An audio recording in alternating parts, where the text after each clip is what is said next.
Greetings. Am I exhibiting a lack of open-mindedness, or is my spouse perhaps displaying excessive naivety?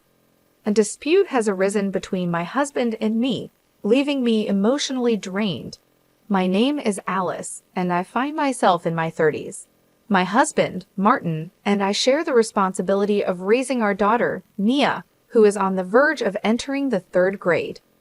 Our familial unit, previously including my retired father, now numbers 3, as my father has embarked on a 2-year overseas assignment offered by a certain company. The discord originated with the prospect of accommodating my nephew, Philip, who is set to commence his college education. Given our proximity to his chosen institution, Martin was approached with a request for Philip to reside with us during his academic pursuits. The proposition entails his stay until he achieves financial independence through part-time employment, yet specifics regarding the required savings or timeframe remain elusive. Personally, I harbored reservations about sharing living quarters with a young man whom I encounter primarily during extended family vacations. My home-based professional responsibilities further diminish my enthusiasm for the notion. Upon voicing my concerns to Martin, his response was unforeseeably defensive. His retort questioned my lack of trust in Philip, leading to an impasse where neither party was willing to yield. Initial discussions involving Martin, Thomas's wife, and Philip himself had exhibited unanimous support for the idea. Philip explicitly expressed his desire to be under our care. Martin, however, appeared oblivious to the underlying complexities, dismissing any apprehensions about Mia and regarding the situation with unwarranted optimism. Our disagreement persists, with no resolution in sight. As the proprietor of the house registered under my name, I proposed deferring the decision until my father's return, urging a collective discussion. Martin, however, resisted this proposition, asserting that involving my father was unnecessary and advocating for a swift resolution over the phone. This stance, coupled with his encouragement for Philip's independence, raised doubts in my mind regarding the sincerity of Martin's intentions. The house, though aged, offers ample space, leading me to suspect clandestine discussions between Martin and my in-laws, with Martin striving to maintain a favorable impression on Thomas. Communicating via text during work hours, Martin suggested that the decision could be made without involving my father, emphasizing the surplus of rooms available. Despite my reservations, Martin remained steadfast in his opinion, refusing to budge until a decision was reached, thereby exacerbating the existing deadlock. It is disconcerting to contemplate anyone's displeasure upon discovering that their relatives have been relocated to their residence without consent, especially when they are not present. Martin, however, exhibits a noticeable lack of comprehension. When I inquired about the possibility of our relatives residing rent-free simply due to familial ties, he asserted that they were willing to remit $200, deeming it sufficient for one person. The basis for the in-laws' notion of adequacy remains unclear, as I am convinced that this amount is inadequate by any reasonable standard. The question arises, does $200 cover only monthly groceries? I limit the absence of prior consultation between Martin, Thomas, and me. If only they had sought my input earlier, I could have engaged in a thorough discussion with my father. However, I suspect a reluctance to consult him in advance, perhaps due to his benevolent yet stubborn nature, leading them to anticipate certain conditions. My apprehensions deepen as I entertain the thought that clandestine machinations have been underway since they learned of my father's overseas assignment. Seeking counsel, I decided to confide in a trusted confidant, my close friend Rosalie, a relationship spanning back to our middle school years. Recognizing the gravity of my situation, Rosalie promptly adjusted her schedule and suggested a private setting to ensure our conversation remained confidential. It felt serendipitous, as we hadn't caught up in a while. Initially engaging in light conversation, we eventually delved into the heart of the matter. I recounted the entire narrative to Rosalie, detailing Philip's request to move in while pursuing college, with vague assurances of financial independence. Martin, seemingly receptive, deferred the decision to me. Complicating matters, our residence is registered in my father's name, and he is currently overseas, adamantly refusing to engage in any discussion on the subject. In addition to these complexities, I have the presence of my daughter Mia at home, and the prospect of accommodating a male relative who is essentially a stranger leaves me uneasy. Given that the house is registered under Dad's name, securing his approval is undoubtedly imperative. My suspicions regarding the timing of this proposition intensify, particularly as it coincides with Dad's absence from the country. Overwhelmed with emotion during our conversation, tears clouded my ability to articulate my thoughts comprehensively. Nonetheless, Rosie, my attentive confidant, offered unwavering support. With occasional back rubs and gentle encouragement, she urged me to continue sharing. Rosie, after absorbing my account, proffered her insights and counsel. Emphatically, she advised seeking Dad's input before making any decisions. She admonished me for contemplating acquiescence after the fact, highlighting the importance of Martin and Thomas respectfully requesting this favor. Addressing the absurdity of a $200 rent, she questioned the lack of clarity on shared responsibilities such as cooking, laundry, and utilities. The prospect of shouldering these burdens, especially with Martin's frequent work-related absences, raised valid concerns. Whether Martin was cognizant or oblivious to these considerations remained unclear. Rosie, in support of my perspective, pledged assistance if needed, expressing genuine understanding. Buoyed by this interaction, I resolved to discuss the matter with Dad. Martin, however, preempted my decision with a text, absolving himself of responsibility and leaving the decision to me. In response, I firmly conveyed my decision to decline. Martin, perplexed, challenged my rationale, insinuating an aversion to inconvenience. His response, devoid of coherence, aligned with Rosie's earlier assessment, a lack of genuine commitment to assuming responsibility. Realizing the need for a more substantive conversation, I determined to engage with Dad at the earliest opportunity. Martin's underlying concerns about potential conditions were evident.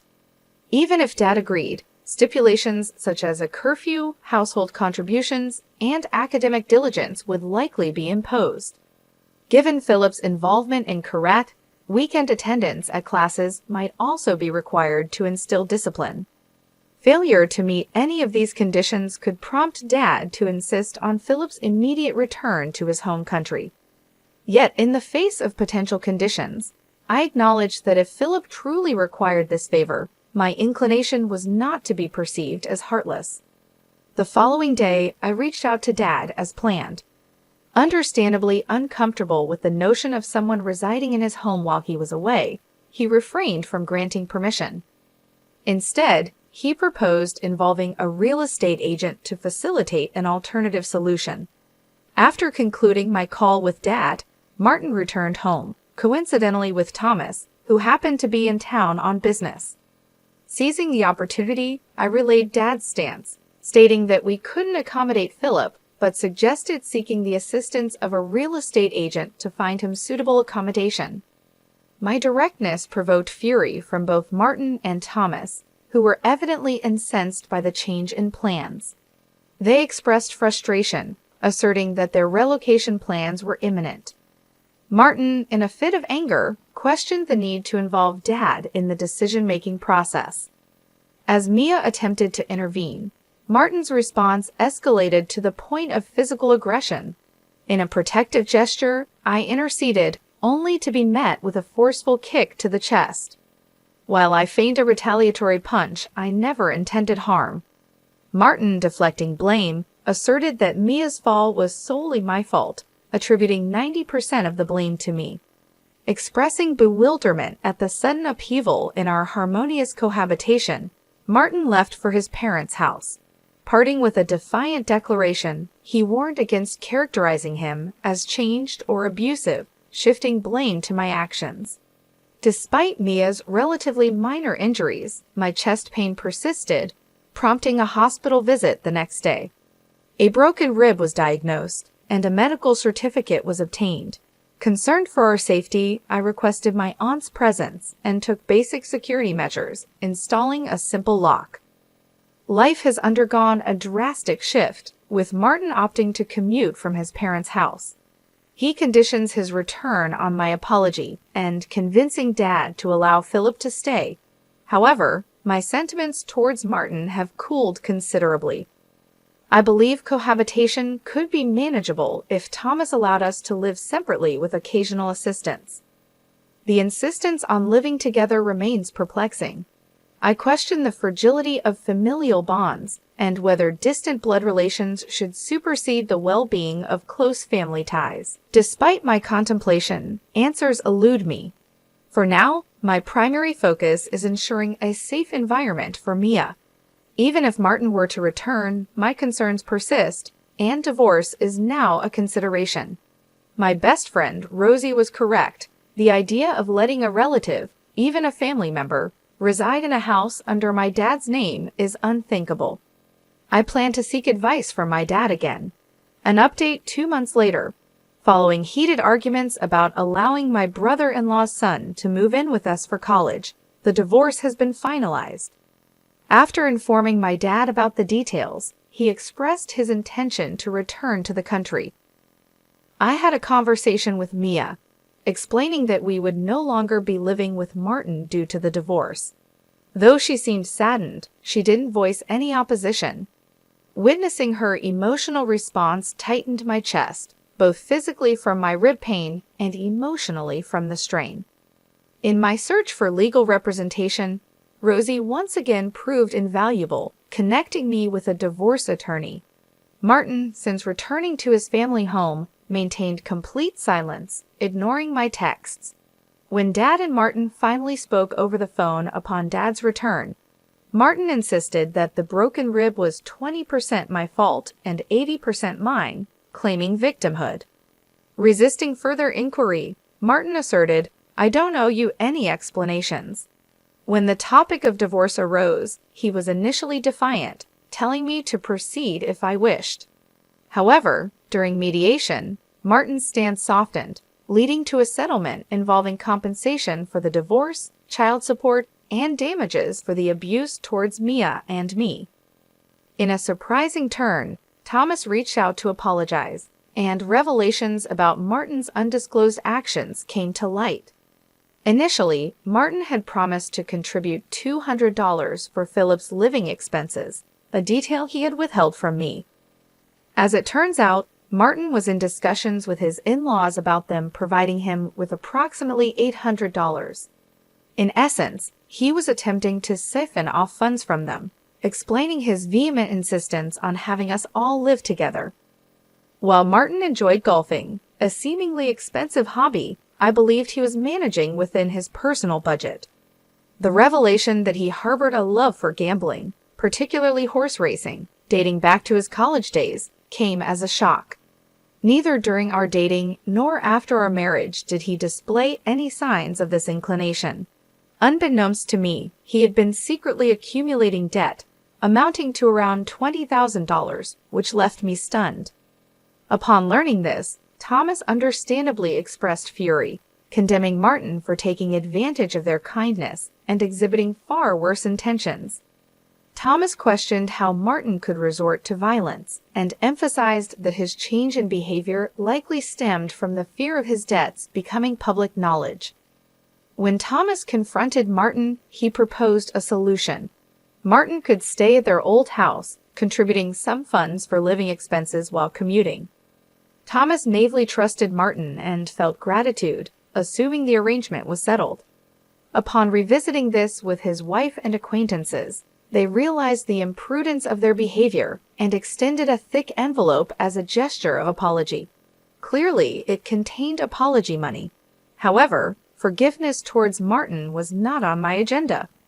Despite being unaware of these financial matters, I still harbored trust issues towards Thomas. In my view, if they had the means to prepare that much money, they should have supported their son from the outset. aiding him in becoming self-sufficient and preventing the current predicament. I politely declined Thomas's offer, and he extended his apologies once more before leaving. Several months post-divorce, Mia and I have been attending counseling twice a month. Dad's return overseas prompted occasional requests for support from my uncle and his wife, contributing to a sense of stability. However, an unexpected letter arrived from Martin. Despite my initial reluctance to open it, I sighed and decided to read it before discarding it. The letter was disconcertingly self-serving, with Martin expressing regret for losing his temper and acknowledging his financial struggles. He insinuated that honesty might have offered a solution, questioned Mia's loneliness without a father, and asserted his commitment to change for the better. The letter concluded with a suggestion to reconsider living together as a family once his debts were settled. Recognizing the self-serving nature of the letter, I shared it with my uncle and his wife. Concerned about potential risks, they promptly contacted a lawyer to arrange a restraining order. The terms stipulated that any future contact from Martin would incur a demand for $1,000 in emotional damages each time. The threat of reporting him to the police for stalking was formalized in a document sent to Martin.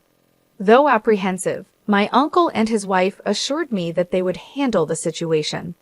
In an unexpected turn, my in-laws, perhaps feeling guilty, are cooperating and monitoring Martin. Seeking Thomas's assistance through the lawyer revealed that Martin is currently mentally unstable. While still employed, he occasionally mutters to himself, causing worry even to Thomas, who has facilitated his counseling. The realization that Martin had taken out loans in secret and could resort to violence brought relief for the decision to divorce. Gratefully, I can work from home without financial concerns, and Mia is gradually settling emotionally while attending school. Hoping for calm days ahead, I aim for a peaceful life moving forward. My name is Ashley. At 32, I find myself deftly managing a desk position at a modest firm while also overseeing the affairs on the domestic front. Gilbert, my husband, and I encountered each other through mutual acquaintances, and we've now celebrated 3 years of marital bliss. The initial honeymoon euphoria has dissipated, leaving behind a settled tranquility. Our day-to-day existence is predominantly stress-free and harmonious, a cocoon just for the two of us. Ashley, did you truly infuse the suplex flavor with chicken bones and vegetables? My sincere apologies, but the entrance and the bathroom were not attended to with the meticulous care they deserve, revealing an aspect of upbringing that warrants consideration. Are you paying attention? During the summer hiatus, I found myself obligated to sojourn at my in-laws, where I assumed a role akin to a servant under the scrutinizing gaze of Carolina. Each respite brought forth a litany of critiques, a ritual that seemed to accompany every significant break. I perceived it as a norm, considering the challenges encountered by friends with their own mother-in-law dynamics. Patience, I believed, would eventually quell these discordant moments. Around that juncture, Robert, Gilbert's brother, entered matrimonial bonds. Robert, a reserved gentleman in stark contrast to the more effervescent Gilbert, welcomed into his life Sarah, a youthful and modern beauty 12 years his junior. The union, albeit seemingly unconventional, filled Carolina with exuberance, heralding the first Christmas with the newlyweds. As they were occupied with work until Christmas, the plan was for Robert and Sarah to join us then. Consequently, I found myself extending my stay at the in-laws' abode from Christmas Eve onward. This decision, however, intensified Carolina's zeal to delegate tasks and oversee preparations for the impending festivities. Are you still engrossed in cleaning? At this rate, Christmas will arrive before you complete your chores. Hurry and prepare the gratin, she chided. Oh, I can hardly wait for tomorrow. She's my son's young wife, and I must acquaint her with the intricacies of our traditions, she added with evident anticipation. Observing Carolina's fervor, I sighed in silence, a sympathetic witness to the impending induction of Sarah into the fold. On the morrow, I endeavored to assist Sarah, offering empathy rather than sheer jubilation at our shared circumstance. Around noon the next day, Robert and his wife Sarah made their entrance. Despite Sarah's seemingly flamboyant demeanor, her demeanor exuded courtesy and left a favorable impression on me. In contrast, Carolina appeared preoccupied, diligently searching for any lapse on Sarah's part. First impressions, it seemed, held paramount significance. Ashley swiftly served the coffee and commenced preparations for the Christmas feast. "And you, Sarah, follow suit," Carolina directed, prompting a startled reaction from Sarah. "A son's wife belongs in the kitchen, doesn't she?" she added, guiding her son and his wife with a stern look.